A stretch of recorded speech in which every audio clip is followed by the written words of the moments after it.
Bimum, nous avons prévu une alimentation équilibrée qui va apporter tous les nutriments dont l'organisme a besoin, mais aussi va apporter un supplément d'inositol et de chrome, des oméga 3 qui vont permettre à la femme souffrant de SOPK de corriger une partie des effets provoqués par sa pathologie.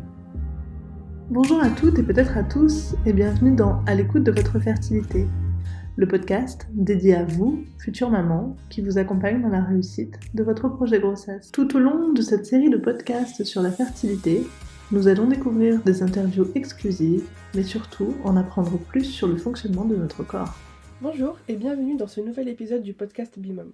Aujourd'hui, nous avons le plaisir d'être accompagnés par notre directeur scientifique Éric Laménière. Bonjour Éric. Bonjour. Aujourd'hui, nous allons parler du SOPK, un syndrome très courant et qui touche plusieurs femmes dans le monde. Est-ce que tu peux nous définir ce qu'est le SOPK ? Bien sûr.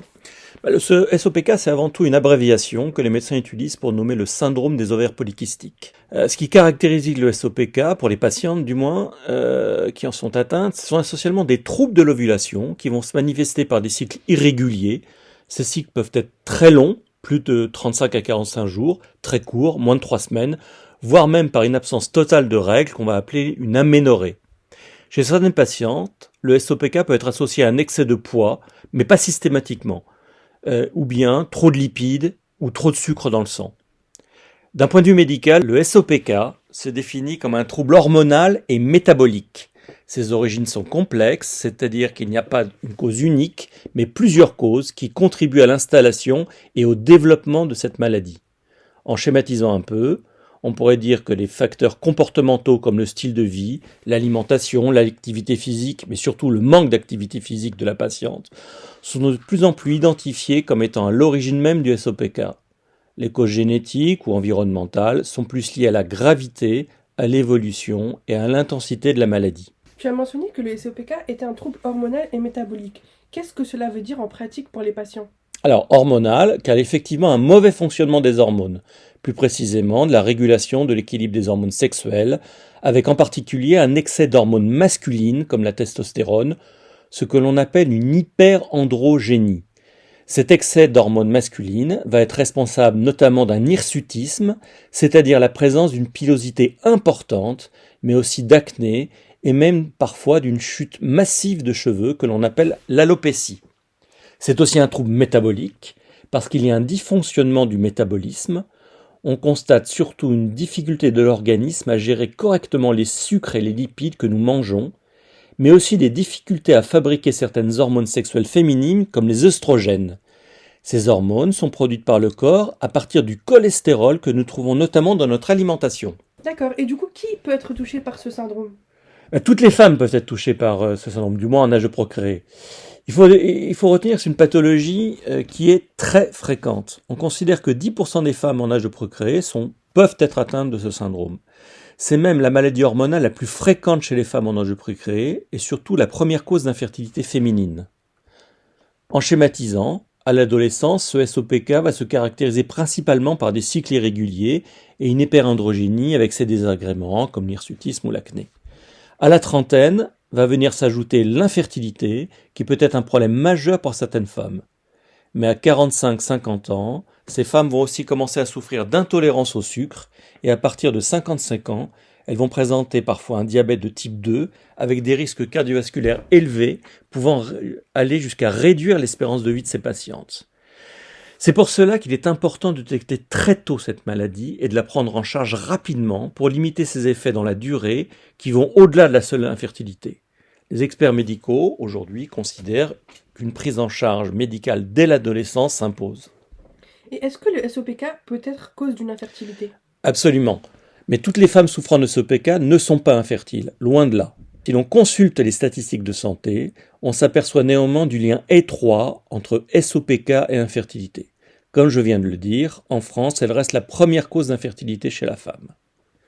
Cependant, la bonne nouvelle est que 60% des femmes touchées par ce syndrome sont tout à fait fertiles et arrivent à avoir un bébé en moins d'une année.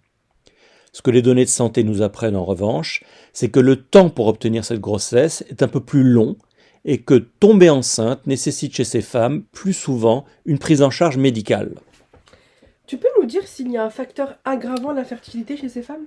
Il y a un facteur extrêmement lourd de conséquences sur la fertilité. C'est le poids, plus exactement le surpoids. Il faut garder en tête ce chiffre. 90% des cas d'infertilité dus au SOPK sont associés à un surpoids ou pire, une obésité. Le surpoids est véritablement un facteur aggravant de l'infertilité chez les patientes atteintes de SOPK. Les études cliniques montrent une relation linéaire entre le surpoids et l'infertilité. Plus ce surpoids est important, moins les chances d'obtenir une grossesse sont importantes.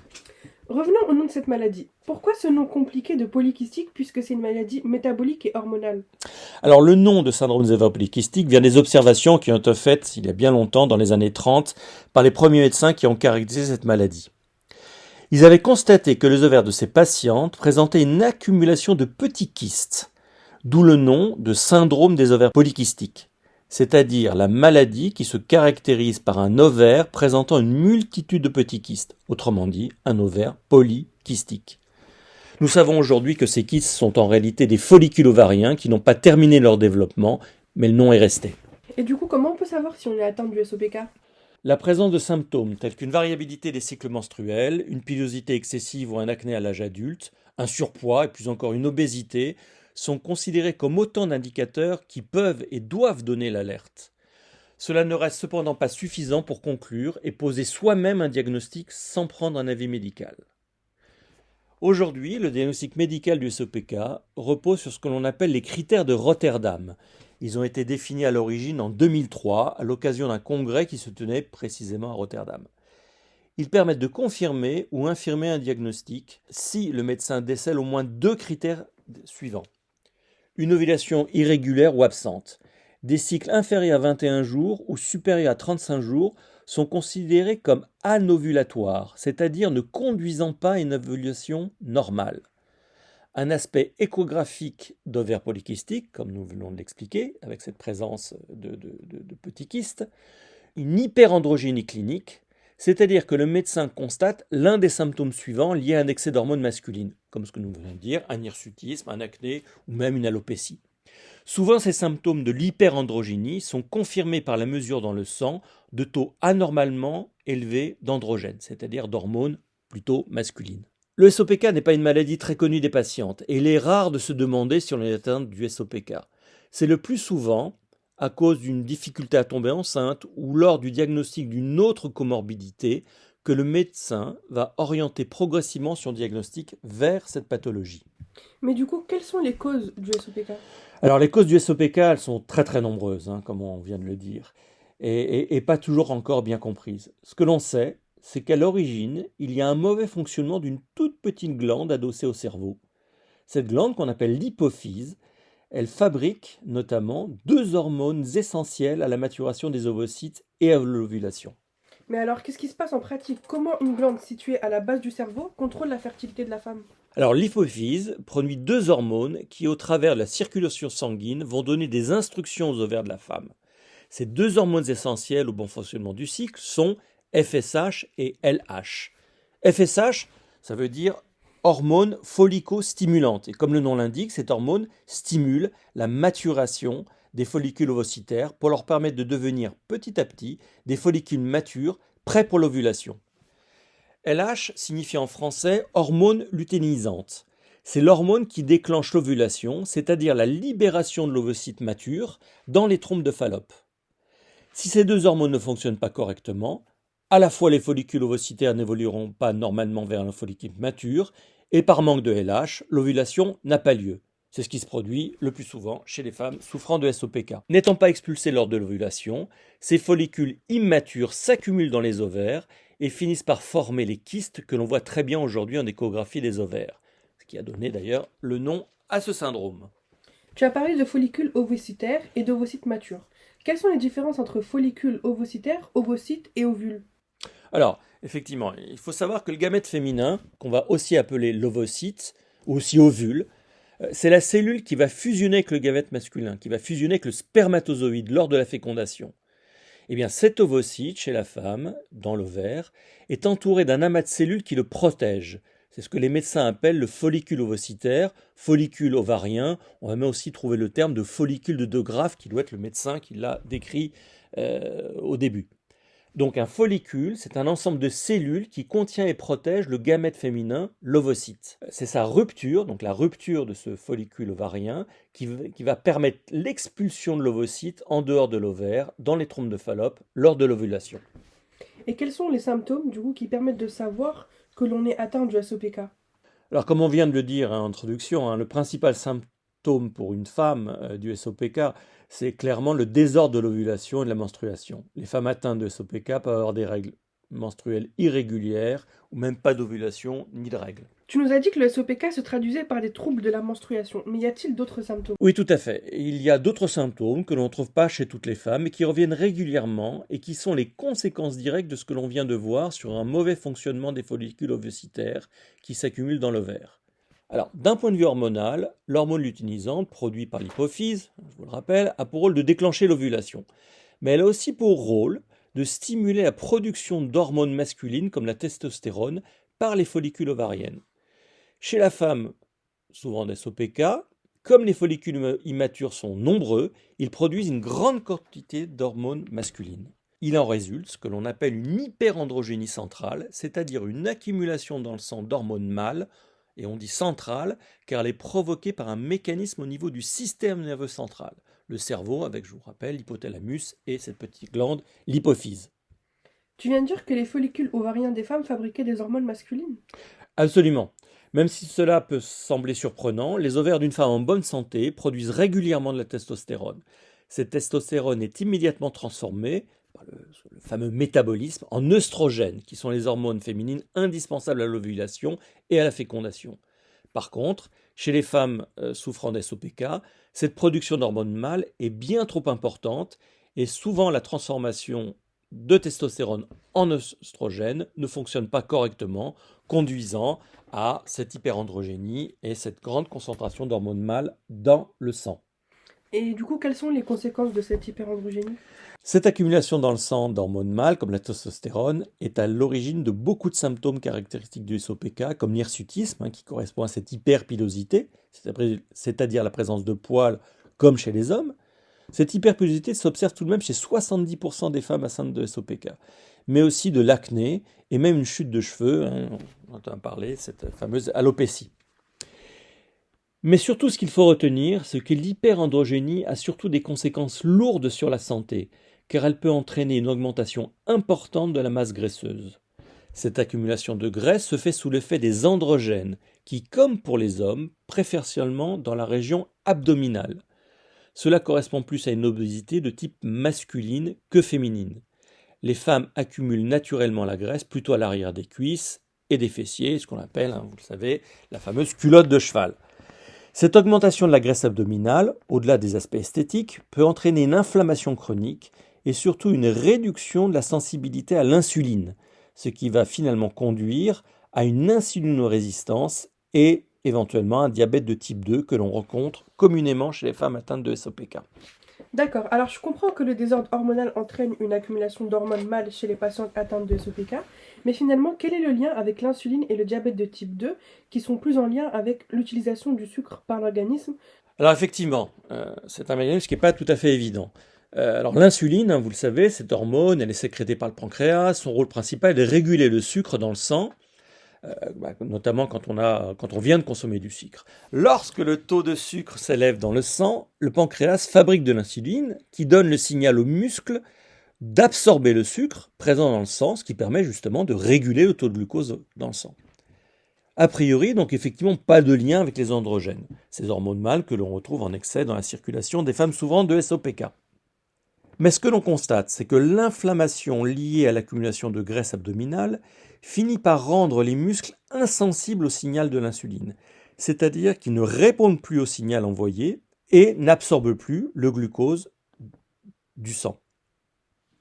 L'organisme se met alors à produire de plus en plus de grandes quantités d'insuline pour compenser cette perte de sensibilité.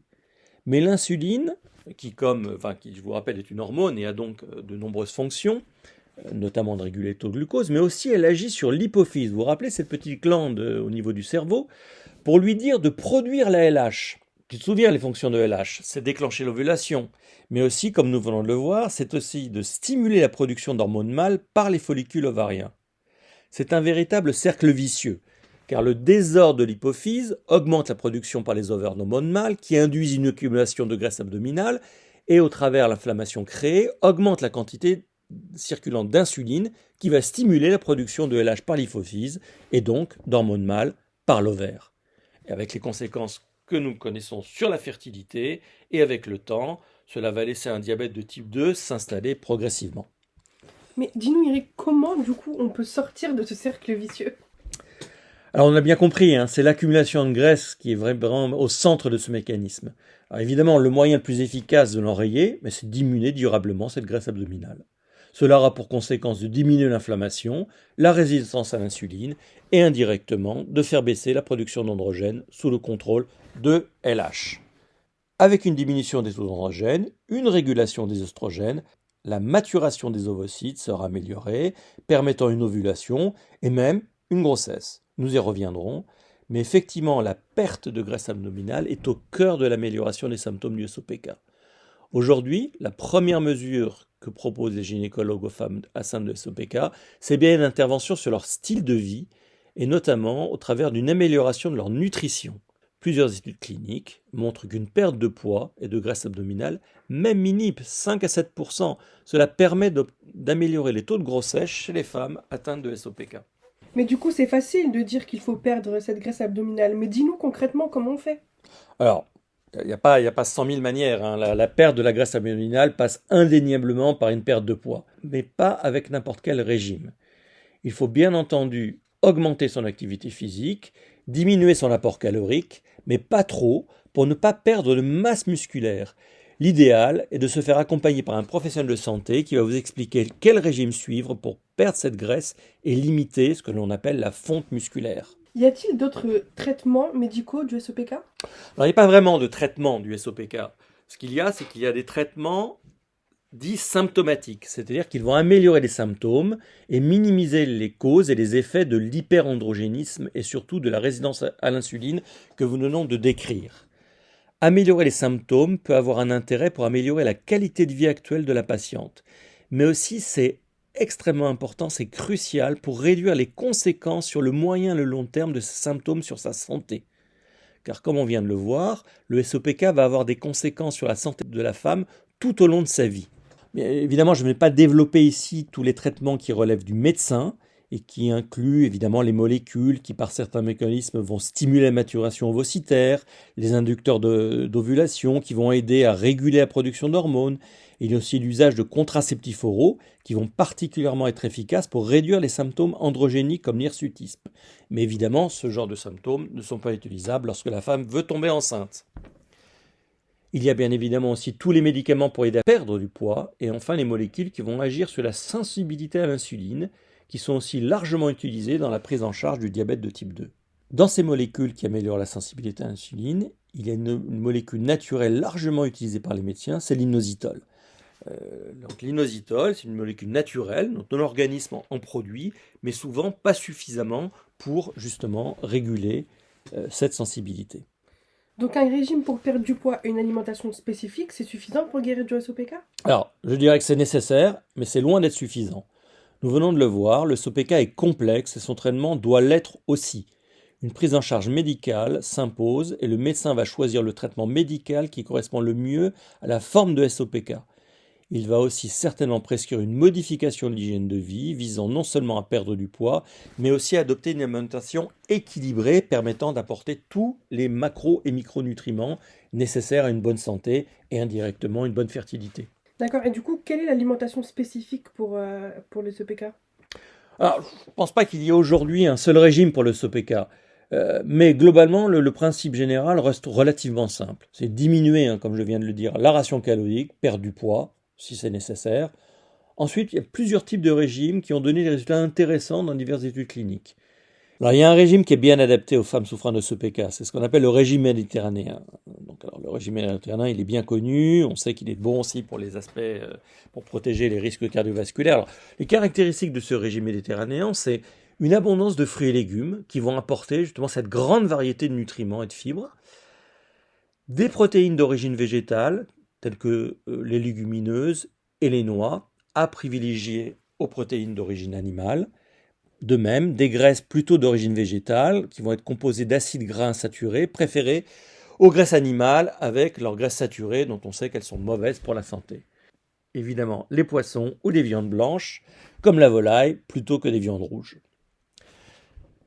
De plus, le régime méditerranéen possède quelques vertus anti-inflammatoires, ce qui ne peut être que bénéfique pour limiter les effets pro-inflammatoires de la graisse abdominale. Un des derniers points sur les régimes, du fait du lien fort du SOPK avec la résistance à l'insuline, c'est les régimes particulièrement pauvres en sucre, comme les régimes que l'on appelle souvent low carb en anglais. Ces régimes ont été évalués avec pas mal de succès en clinique. Si ces régimes sont efficaces pour perdre de la graisse abdominale, il est préférable de se faire accompagner par un professionnel de santé, car mal compris, ils peuvent créer des carences et sont probablement aussi à déconseiller aux femmes déjà enceintes. D'autres conseils pour mieux s'alimenter ? Alors on l'a bien compris, la résistance à l'insuline, c'est aussi un processus central. Donc évidemment, il faut éviter les sucres dits rapides. Ce sont les sucres blancs, mais aussi les farines blanches, et plutôt privilégier les sucres que l'on va dire lents, que l'on va retrouver dans le pain complet, les pâtes et le riz brun. Ce point est majeur, car les sucres sont dits rapides, car rapidement après avoir été ingérés, le taux de sucre dans le sang augmente et va créer un pic d'insuline. C'est précisément la répétition de ces pics d'insuline qui va engendrer avec le temps cette résistance à l'insuline. De manière générale, pensez à diminuer le sucre en général et les sucres rapides en particulier. Pensez à privilégier les aliments avec un indice glycémique bas et méfiez-vous des plats transformés par l'industrie. Ils contiennent toujours du sucre ajouté et des sources de sucre cachées. Alors il peut être aussi intéressant de manger bio, ou du moins peler les fruits et légumes pour limiter son exposition aux pesticides qui ont probablement une activité de perturbateurs endocriniens qui ne vont pas arranger l'équilibre hormonal. Enfin, il peut être utile de supplémenter son alimentation par des compléments alimentaires pour apporter de la vitamine D, de l'inositol et du chrome qui vont agir sur la sensibilité à l'insuline et des oméga 3 pour leur côté inflammatoire. Notamment, dans Bimum, nous avons prévu une alimentation équilibrée qui va apporter tous les nutriments dont l'organisme a besoin, mais aussi va apporter un supplément d'inositol et de chrome, des oméga 3 qui vont permettre à la femme souffrant de SOPK de corriger une partie des effets provoqués par sa pathologie. Maintenant qu'on a parlé des symptômes physiques de l'SOPK, est-ce que tu peux nous en dire plus sur l'impact sur la santé mentale ? Alors la santé mentale, aujourd'hui il n'y a pas vraiment de consensus clair sur la question de savoir si les femmes atteintes de SOPK sont plus stressées que les autres. Alors certaines études ont suggéré que les femmes atteintes de SOPK peuvent être plus exposées au stress. Mais en raison des symptômes associés, tels que les perturbations menstruelles, la difficulté à concevoir, ainsi que des facteurs tels que la culpabilité ou la dépression qui peut même en résulter, d'autres études cependant n'ont pas trouvé de lien significatif entre le SOPK et le stress. Quoi qu'il en soit, se reconquérir une bonne hygiène de vie avec une alimentation équilibrée, pratiquer une activité physique régulière contribue à la fois à se sentir mieux, mais ce qui pourra aussi avoir un effet bénéfique de plus sur les symptômes du SOPK. Ce fut très intéressant. Merci beaucoup Eric. Et j'espère que tu reviendras une prochaine fois pour nous parler d'une autre pathologie. Merci. À bientôt!